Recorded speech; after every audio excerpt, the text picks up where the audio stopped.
Halo, kita masih ngobrol soal surat 2 Korintus yang ditulis Paulus. Saya bersama Bapak Chandrahan MTH dan Bapak Pendeta Dr. Agus Santoso.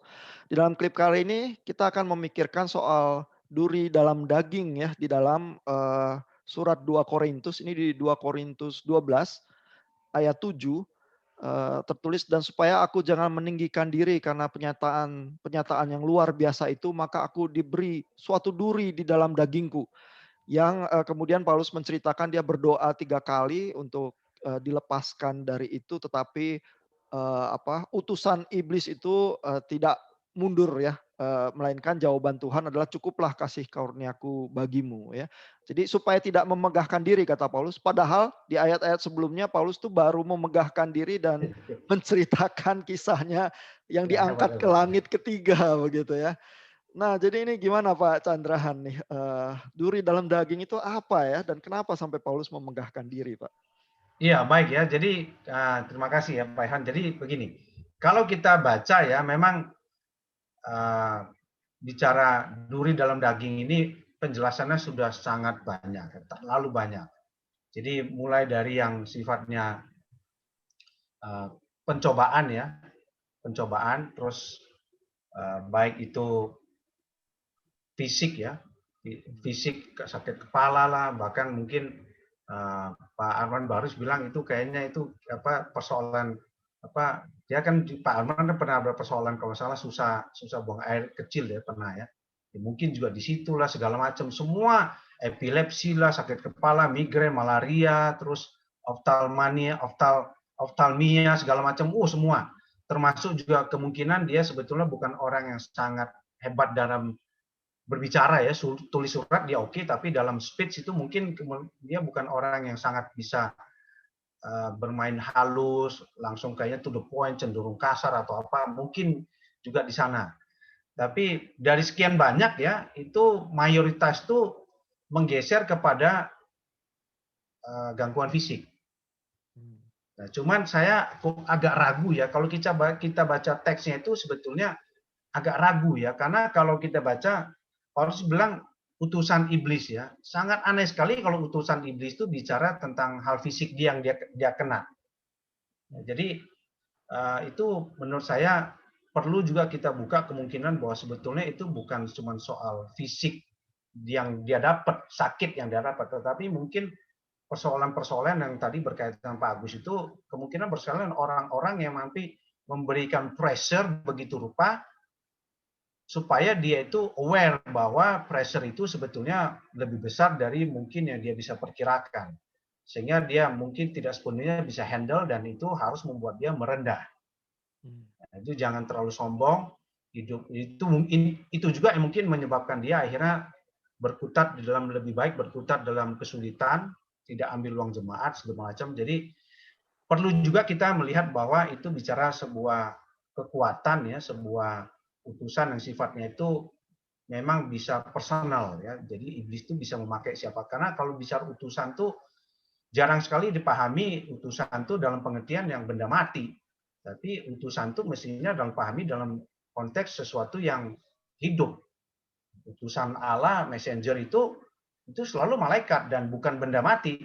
Benda mati itu hanya sarana yang Allah pakai, tapi utusannya itu tetap eh, tetap itu adalah satu pribadi.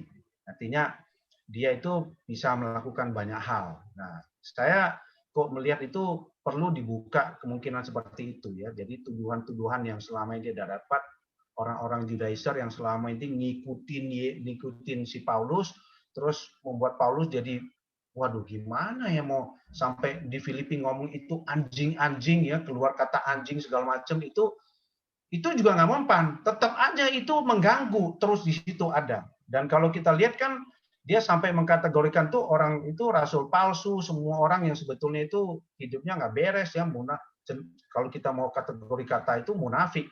Justru kayaknya itu yang sebetulnya mungkin selalu ada di dalam pelayanan Paulus yang membuat dia tidak bisa begitu bebas untuk melakukan apapun ya. Jadi dia tetap harus mengcounter itu dan itu kan sebuah usaha melelahkan ya, sesuatu yang nggak kita berperang tapi nggak pernah bisa menang, kita mungkin bisa kalah, terus berperang terus, kondisinya selalu ready untuk berperang, itu capek sebetulnya, dan itu sangat melelahkan secara spiritual. Jadi menurut saya kita perlu membuka ke dunia ke aspek seperti itu daripada hanya sekedar fisik apa yang dia dapatkan. Itu kita tahu orang Paulus kuat kok, dicambuk 50 kurang 1 49 kali, dia kuat dan dia lakukan.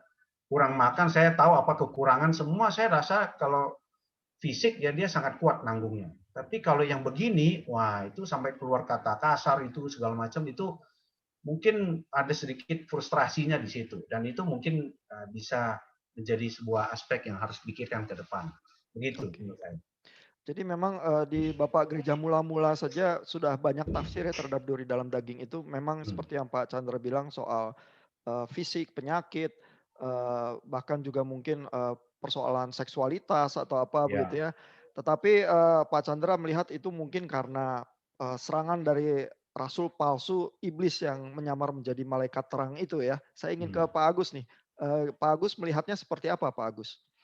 Ya, apa namanya, di dalam melihat persoalan di 2 Korintus, kita lihat narasi keseluruhannya, dan narasi keseluruhan dari 2 Korintus ini tentang yang akan dikaitkan dengan duri dalam daging itu enggak menjurus kepada penyakit fisik sebenarnya, melainkan ada sesuatu yang tadi Pak Chandra itu sudah melihat itu, yaitu saya akan share bagian dari buku saya. Jadi kita baca saja dari buku saya.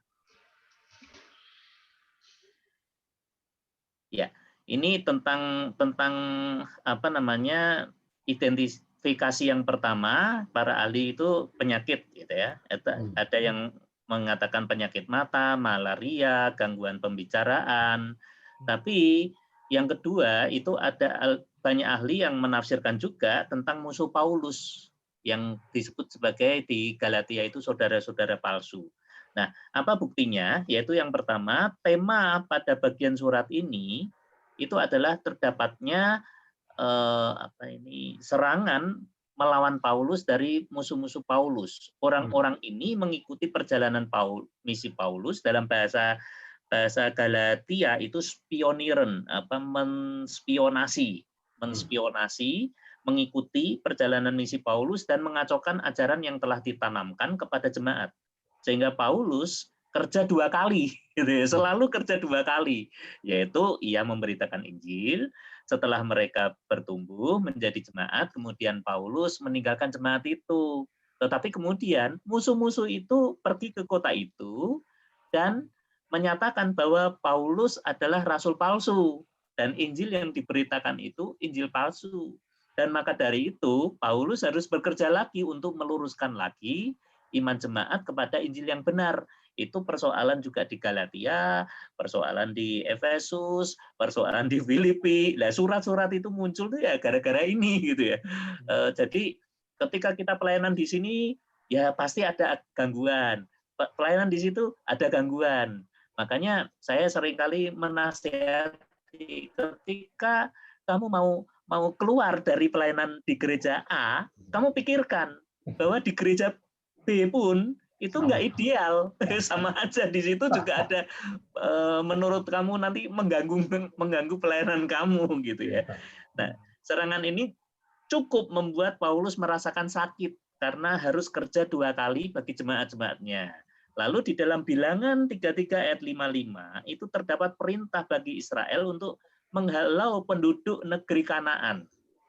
Jika dibiarkan hidup, maka mereka akan menjadi duri-duri dalam lambung. Ya, ini kata-kata inilah yang dikutip oleh Rasul Paulus. Jadi kalau di Bilangan itu duri-duri dalam lambung, itu di Paulus itu duri-duri dalam daging gitu ya. Jadi ini persoalannya bukan penyakit, tapi persoalan faktor manusia itu tadi. Kemungkinan besar Paulus menganalogikan musuhnya dengan analogi di dalam Bilangan 33 ayat 55, yaitu sebagai duri dalam daging. Jadi kata duri dalam daging ini adalah sebuah keadaan yang menjengkelkan hati. Maka yang ketiga, duri dalam daging tersebut disebut oleh Paulus sebagai utusan iblis pada pasal 11 ayat 14. Perbuatan musuh Paulus pada 11 ayat 14 perbuatan musuh Paulus yang disebut rasul-rasul palsu itu dijuluki oleh Paulus sebagai perbuatan iblis. Perbuatan iblis yang mengganggu pelayanan dia itu. Dia mungkin kalau berdoa, singkirkan itu semua, singkirkan gitu ya. Sehingga pelayananku lancar. Tapi kenyataannya justru disitulah kuasa Tuhan menjadi sempurna. Itu ya, ketika kamu diganggu di situ, ya kamu tetap harus di situ. Gitu. Kira-kira begitu. Nah, ini interesting sekali nih. Jadi banyak spekulasi terhadap tafsir ini, tetapi kemungkinan yang terjadi adalah justru halangan yang real di dalam pelayanan kita ya, itu yang patut kita sebut duri dalam daging begitu ya. Nah, kebetulan Pak Agus tadi juga udah menyebutkan aplikasinya ya. Jadi aplikasinya adalah kalau kita sampai rasanya nggak tahan ya di dalam satu pelayanan terus mungkin pengen pindah ke tempat lain gitu ya. Dan Pak Agus bilang mungkin harus pikir lagi ya, jangan-jangan duri dalam daging itu akan mengikuti kita terus-menerus dimanapun gitu ya. Nah jadi gimana Pak Chandra ya, saya ingin ke Pak Chandra nih. Gimana nasihatnya Pak kalau ada orang yang kayaknya udah nggak tahan nih, ini tempat saya melayani ini entah gereja, entah organisasi atau apa, banyak sekali yang melawan prinsip-prinsip yang kita yakini di dalam Tuhan ya. Pak Chandra gimana nasihatnya Pak? Ya, jadi kalau saya lihat begini ya, pada saat kita merasa bahwa ini tidak nyaman lagi di sini ya, ini kok saya ini kok kayak disentimenkan ya, orang tuh kok sentimen banget sama saya, kok kayak kesannya cari-cari kesalahan saya gitu loh, padahal dari dulu juga saya kerjakan gini ya, terus kita mulai berpikir, waduh ini kalau saya di sini terus gawat ini ya, ini bisa bahaya. Malah kita kadang-kadang kita pakai rasionalisasi, ini saya menjadi batu sanggungan buat yang lain. Dan tanpa sadar kita berpikir tempat lain mungkin lebih baik ya. Bisa aja memang benar lebih baik ya dalam pengertian tertentu ya, tetapi kan sebetulnya problemnya adalah bahwa kondisi bahwa kita ini selalu dalam kondisi yang disentimen itu selalu ada kemungkinan itu, dan kemungkinan itu besar. Bukan karena kita problem kepribadiannya bisa juga seperti itu. Kalaupun kamu tidak problem kepribadiannya, ingatlah bahwa kamu sendiri harus selalu memastikan, menjaga bahwa apa yang kamu lakukan itu benar. Setelah ini ya sikap pasrah itu perlu. Karena kalau kita lihat Paulus sendiri ya di Korintus dia juga pasrah. Sudahlah, kalau soal bicara saya nggak hebat, saya nggak bisa banding mereka lebih hebat lah, udah tahu. Saya datang ke kamu juga kamu tahu, datang dengan kebodohan, nggak punya hikmat. Saya cuma ngandelin berita ini, udah itu aja. Yang mengubahkan kamu juga Tuhan kok, bukan saya. Saya juga nggak baptis siapa-siapa. Jadi sikap kita yang sifatnya itu kita tahu bahwa ini bagian saya surgakan Tuhan, ya sudah. Kalau memang saya harus hadapi, saya tetap kerjakan. Tapi untuk saya cari tempat lain, seolah-olah saya bisa keluar dari sini, bahwa Tuhan akan lepaskan saya dengan saya pindah ke tempat lain, itu mungkin satu persoalan yang salah. Kepasrahan Paulus dalam hal ini, ya sudahlah, saya alami, dan saya ngandalkan aja kuasa Tuhan itu, justru itu menjadi sebuah pencerahan buat kita, bahwa Paulus sekaliber rasul aja, pendiri jemaat saja, itu di tanda kutip ya, tanda kutip dibantai oleh jemaatnya sendiri yang dia dirikan. Lalu kita mau merasa apa? Kita mau merasa kita punya kemampuan hebat sehingga di tempat lain saya akan lebih dihormati. Saya rasa bukan itu poinnya. Poinnya adalah seberapa kalau kita sudah lakukan bagian kita, seberapa pasrah kita kepada kuasa Tuhan dan kita ikut di dalam penderitaan itu. Dan kalau saya mungkin bisa tarik perkataan Tuhan Yesus, ya kalau mau jadi muridku ya terakhir itu ikutlah aku. Ikut apa? Tentulah bukan ikut melakukan keajaiban ya, tentu bukan juga ikut melakukan menyembuhkan banyak orang. Ikutlah aku menderita, bahwa saya datang dari Allah menderita, ya kamu ikut menderita. Jadi kepasrahan kita, kemampuan kita untuk menderita sebagai bagian dari duri dan daging untuk menggocok kita supaya jangan sombong, itu saya rasa itu perlu selalu menjadi reminder kita ya, bahwa kita itu gampang sekali menjadi sombong pada waktu kita menemukan penerimaan, menemukan hal-hal yang bisa memacu prestasi kita lebih hebat. Nah, gitu cenderung seperti itu. Jadi saya lebih lihat seperti itu. Jadi sikap Paulus yang berserah dan justru dalam kelemahan justru orang bisa melihat kamu kok hebat banget ya, gila digituin. Kamu kok hebat sekali. Sudah direndahkan begitu kok masih bertahan di situ, maunya apa kamu itu ya. Itu kan sama kayak Paulus ya. Sudah begitu rendah, sudahlah kamu nggak usah kabarkan Injil lagi. Tenang-tenang itu udah 20 jemaat kamu dirikan kok. Mereka juga sudah mungkin cukup dewasa, sudahlah biar mereka tumbuh sendiri. Tapi kan kenyataannya Paulus tidak. Paulus tetap beritakan Injil, ada orang datang, dia tetap seperti Pak Agus tadi bilang, dia counter lagi, nggak apa-apa, 2 kali capek sekali memang, tapi ya tetap dia kerjakan. Di dalam keyakinan bahwa kuasa Tuhan pada akhirnya akan nyata. Itu mungkin saran saya sih, kalau bisa diberikan sebagai usulan. Jadi Pak Chandra melihat sikap Paulus itu yang sudah berdoa 3 kali, digocoh iblis, tetapi jawabannya cukuplah kasih karunia Tuhan ya. Di 2 Korintus 10 Paulus juga menulis, kami mematahkan setiap siasat orang, merubuhkan setiap kubu yang dibangun oleh keangkuhan manusia, dan menawan segala pikiran menaklukkannya kepada Kristus. Saya ingin ke Pak Agus nih, apa itu juga ada hubungannya Pak? Bagaimana sikap Paulus terhadap duri dalam daging ini Pak? Ya, jadi bagi Paulus itu adalah bagian dari mendidik dia di dalam pelayanan. Jadi toh dia sebagai rasul yang begitu besar ya, kita sangat berterima kasih kepada dia. Tapi dia punya kesederhanaan ini. Jadi dia tetap melayani Tuhan. Meskipun diapa-apain, dia tetap melayani Tuhan. Dan dia sadar bahwa Tuhan pasti akan memberikan jalan keluar. Saat tiada jalan, dia memberikan jalan keluar. Nah, tapi yang saya lihat begitu hebat dari Paulus itu adalah dia tidak mengandalkan diri sendiri. Dalam kasus Korintus ini, dia sebenarnya gagal, gitu ya. Secara manusia ya, dia gagal.